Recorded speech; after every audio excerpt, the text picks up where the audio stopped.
a singer named David. And he is at the center of a possible homicide investigation. And the reason he's making big headlines ain't because of his music. It's because of the dead body that was found in his Tesla. At this point, it is guilty until proven innocent. David's situation keeps getting worse. Romantic homicide, a song about killing someone in the back of your mind. Or was it something else?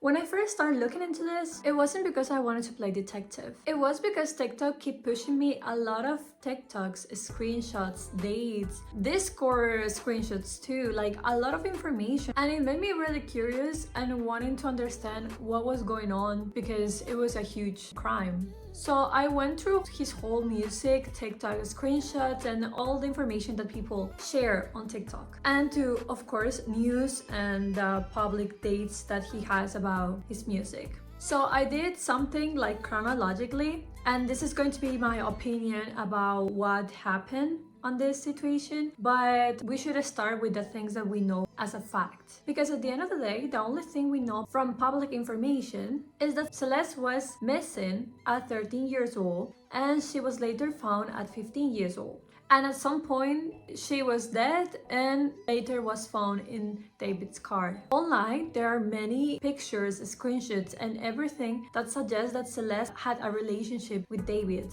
And I do believe this is true, okay? But you need to keep in mind that being with a minor, it's illegal, but the illegal part is having sexual relationships, which is really hard to prove. So single screenshots are not a proof of anything, but you and I know that when you have a relationship, you know what it involves, but that's not how police moves. So from what I believe, I think that they came into having contact at 2021 when she was approximately 11 years old or maybe 12 years old, but mostly 11 years old. And it was through Discord, according to the things that I have seen online. Okay, and we know that it was in 2021. Well, in my opinion, it was. And it's because of people from the Discord. And according to some screenshot that they met, he talked about him meeting the Hello Kitty girl, and everyone knows who is the Hello Kitty girl, right? Now, here is the point that really matters to me, because I have seen a ton of people putting like all the songs and everything and saying like, oh, he was confessing his crimes, but no, not really, okay? And let me explain why. His songs about killing someone came before Celeste was dead.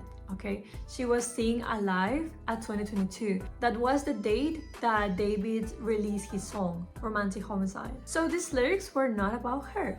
So what are these lyrics about? Who is he talking about? And this, in my opinion, proves that theory that I have in my mind. So I think there's not a lot of people going behind the psychology and everything, and they're trying to do some speculation, but I think they're going in the wrong direction. So this is my opinion. Well, so in my opinion, he is sick, okay? Like he has some sort of problems, mental health problems, and this is not justification because I don't think he has some sort of dissociated state. He's just a bad person and really sick. And for me, his songs prove his behavior because he was not talking about Celeste. He was not talking about a girl specifically. He was talking about things that he fantasized in his mind, okay? For me, this shows me and proves me my theory about his behavior. Violent, the fantasies, that obsession, it all was already there before Celeste. And it wasn't caused by her. Because I've seen a ton of people say like, oh, she was talking to other people, maybe that something happened in the relationship. No, you're going in the wrong direction. He was sick all this time. We couldn't see it, but he was sick all this time. And well, he found a victim and he did something. For me, he was already sick, fantasizing about killing, murder. He loved gore and he loved aggressive things. He was super jealous about everything. So for me, he was already sick and he used her as a tool to get off that obsession. He poured it into someone,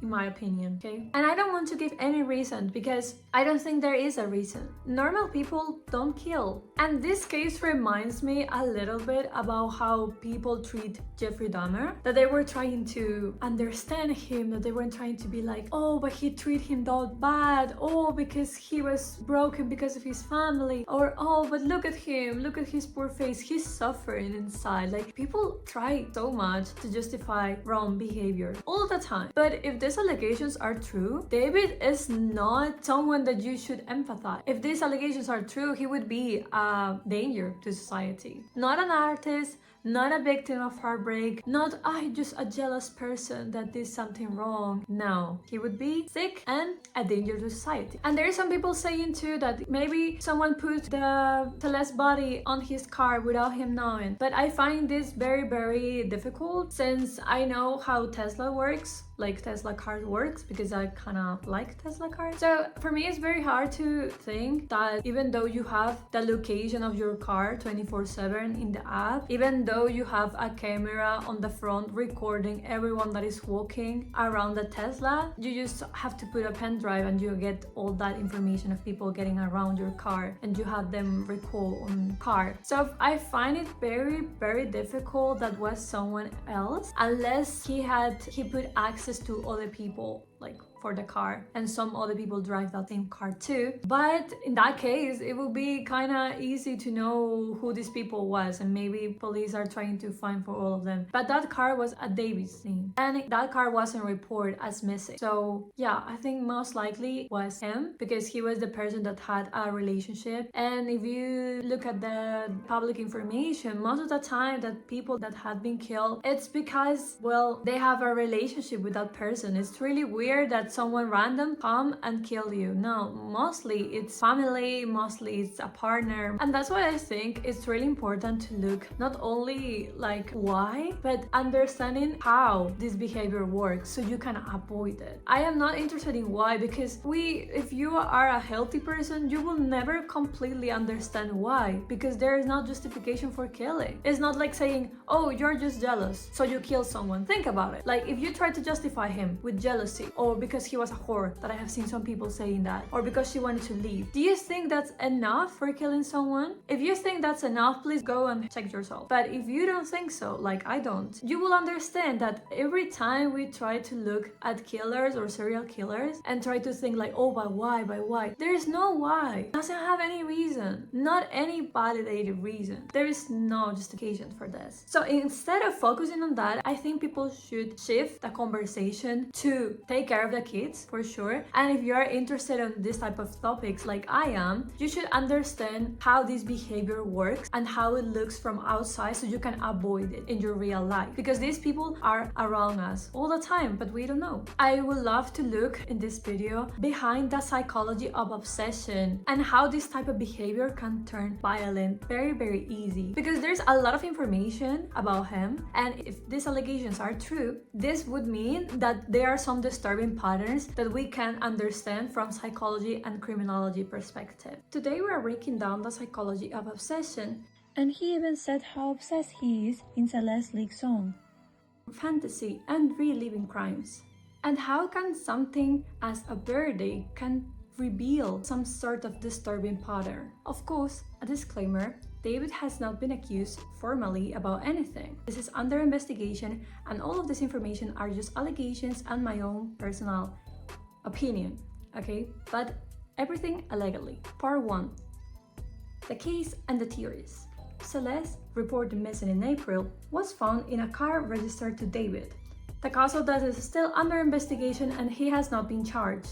So police got into David's house and they start taking some things like electronics, computers, and some extra information that we don't know because it hasn't been released to the public. And online theories about this topic are going wild nowadays. But I do see some sign of obsessive patterns, so that's why I wanted to discuss it in this video. So let's get into the most disturbing thing, in my opinion. That is his fixation with her birthday and her age. On his main account, a fan once said, "Oh, please adopt me," and David allegedly tagged a username containing 0907, the exact date of Celeste's birthday. So let's go into the symbolism of birthdays and obsession, because all of this video is about the obsession of this man, allegedly, okay, allegedly. Psychologically, birthdays carry a powerful symbolic meaning. They represent identity, when someone came into the world. For obsessive personalities, birthdays become some sort of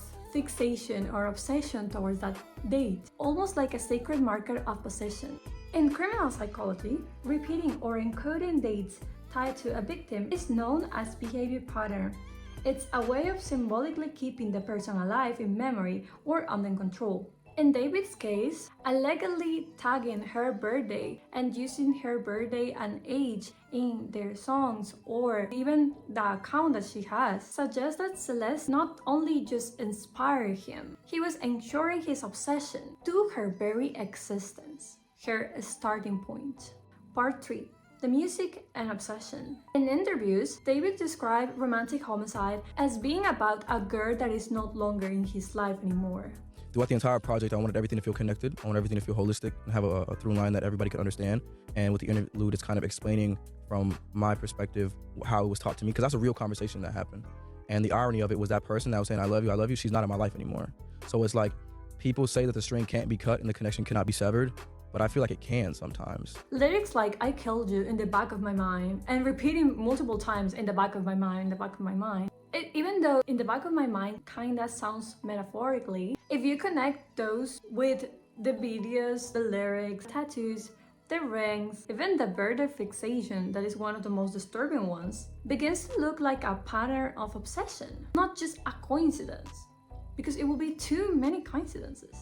And the most disturbing thing is how he emphasized in the back of my mind. Of course, this is allegedly, but see it by yourself. Back of my mind. I didn't kill her physically, but in the back of my mind, she died. Really more of a figurative I killed you, especially in the back of my mind. I try to stress that in the back of my mind. So I say it so loud, in the back of my mind, you died. In the back of my mind, I killed you. So it's all in the mind, because that's the most secure place you can be, is in your mind. So if you can expel that thought from your mind, then everything else will just come together. Turning someone into a muse is something that is very common in art. But when birthdays, dates, personal symbolism, and even searching for the same type of person that to put it in your videos, the same, all of the girls look the same, kinda, to Celeste. It shifts from inspiration to psychological possession. Part 4. Psychology of obsession and reliving crimes. And this type of information is not just speculation. It matches what science tells us. In Serial Murder and the Psychology of Violent Crimes, Chapter 2, compulsive repetitive offenders who relive crimes through internal fantasies do it almost as if they were addicted. In the presumptive role of fantasy in serial sexual homicide, found killers often return to their fantasies repeatedly, sometimes through art or symbol markers like dates.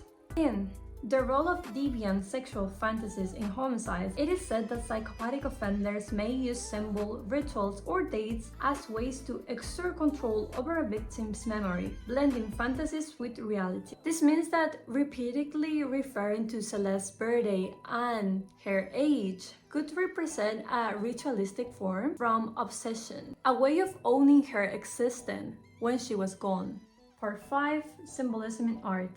So in this slide, David's work has a really chilling undertone. Someone being killed and put back in the car, an actor resembling so much to Celeste, tattoos and rings, and the repeated birthday reference, as well as her age, like a symbolic obsession marker. Together, these echo a psychological cycle: fantasy, obsession, symbolism, and relief.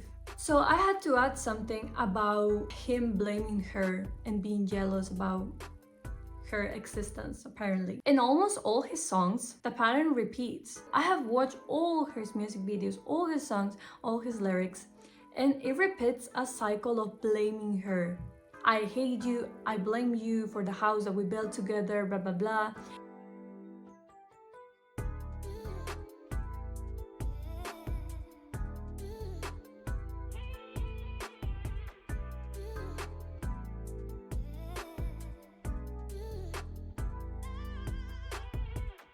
And this is not only on the music, it's also on his repost TikToks. He has a video that he reposts saying like how it feels not being with a whore.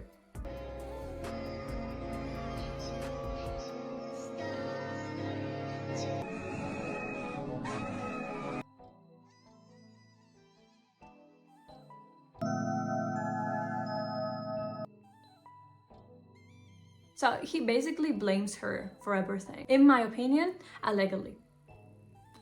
There were some lyrics like, I hate you. And one of his songs, he said something like, oh, you only care about yourself. Like this type of resentment towards her. Other videos about violent things that he will do to her partner if she was seeing other guys, or if she was saying happy birthday to other guy, and things like that he reposts. These aren't confessions, but they do paint the picture of someone that identifies with anger, jealousy, and aggression. Part 6. The alter ego and the justification. Some people point to his alter ego, Itami, as it explains his behavior. He also explained how Itami was someone that was doing all these murders. This dark character he created, I feel that is the way that he does to detach himself from the person that did all these things. By creating this alter ego and putting some like poetic deaths and reasons of why to kill someone, he was just putting beautiful words and symbols to something as horrible as a murder. But let's be clear, if these speculations are true, it wasn't the work of an alter ego or some dissociated state. This was planned, conscious, and glorified. The mystery, the symbolism, the riddles, they all serve him. And again, there's no justification, no alter ego, no metaphoric art something, no creative excuse can erase the reality of violence against a child. Sadly, he's not the only one that is justifying himself. I have seen people online trying to justify it, and I'm going to get into that. People that watched his repost thought like, okay, maybe she was talking to other people, maybe she wanted to leave, and that's why he killed her. But there were people saying like, oh, she was a whore, she was talking to other boys, that's why he killed her, because she was a whore. Like, I want to remember people that probably they met when she was 11. She disappeared at 13, and she found killed at 15. She was a minor. There is no justification for killing someone. This is not true. This is not true that the reason that he killed her is because allegedly she was talking to other people, she wanted to leave. This is not the reason of why she killed her. Because if the speculations are correct, it's not because Celeste did anything wrong, because jealous people will always find an excuse for being jealous. And this type of sick people will always find an excuse to kill someone. Even if she never spoke to another boy in her whole existence, an obsessed and unstable mind with so much anger inside will still invent or find out of nowhere the reason to blame her. And that's how obsession works. It turns the victim into the target of control. And no matter what, there's no justification for hurting a child. Blame is not love, and violence is not passion. It is a sickness. Part 7. The victim.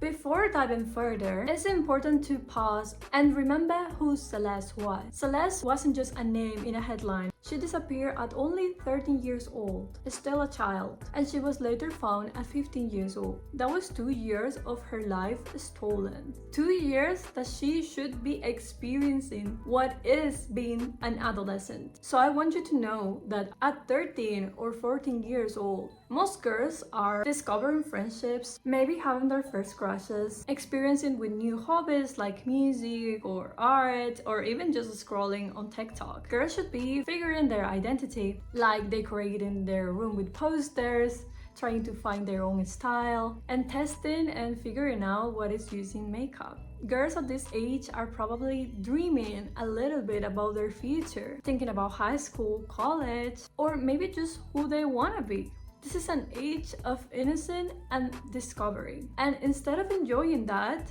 Celeste was reported missing, tragically.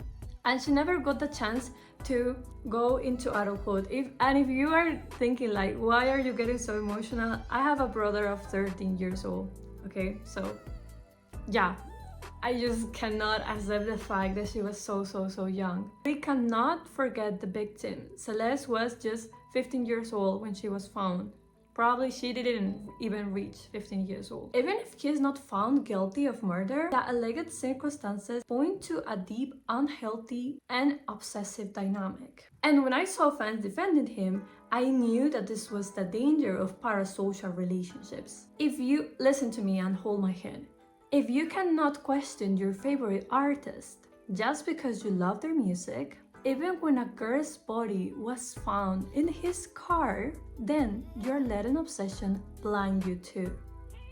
I'm sorry to break it to you. Music is powerful, for sure. And I feel really sick saying this, but I was not a huge fan, but I had like 4 or 6 songs of him on my playlist, and now I feel sick listening to them, but I cannot get over the fact that I like them.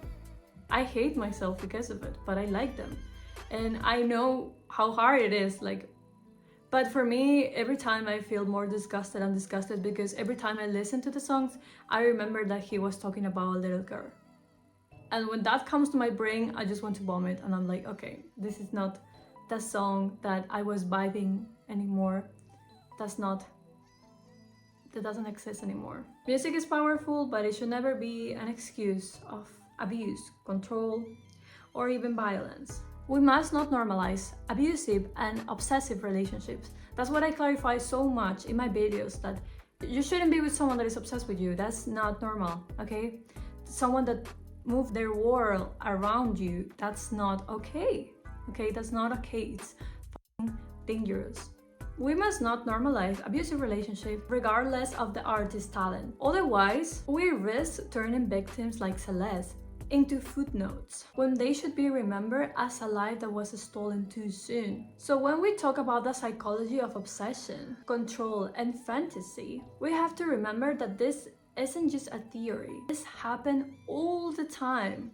All the time. Even if this is not the case, this happens all the time. So was David hiding his obsession in all his music and clues and everything? We might never know until the investigations finally tell us something, because they are very quiet these days. What is very clear is that psychology shows how obsession, fantasy, and symbolic rituals can fuse into something really disturbing, where art becomes a way of reliving possession, and lives are lost because of this obsession. If you see most of the people that kill someone, they were obsessed with a person, they were engaged with that person. And that's why I'm telling you about this topic, because I want you to know that these humans exist around the world.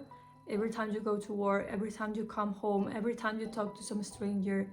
This is not just paranoia, this is for taking care of yourself. If you see someone that has tendencies, like these obsessive tendencies, please do something. Talk to your family. If you are a minor, I don't know, why are you here? Why are you here? But if you see something like this, please go talk to your family. This is not okay. People, adults, are going to try to impress teenagers because they are an easy target. They're an easy target. It's not because you're prettier than every girl around the world. No, it's because you're easy.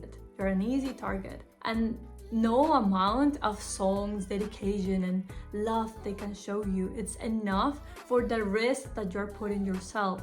So please, take care of the kids around you, take care of everyone, and be aware of your surroundings. And for the minors, you should be with all the minors, okay?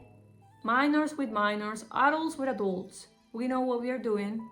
Adults with adults. Again, this is an analysis, it's not an accusation. I don't know if all of this was true or not. Everything discussed here is allegedly, but all of this birthday obsession, the girl that looks all the time similar in the videos, paints a psychological portrait of obsession, in my opinion.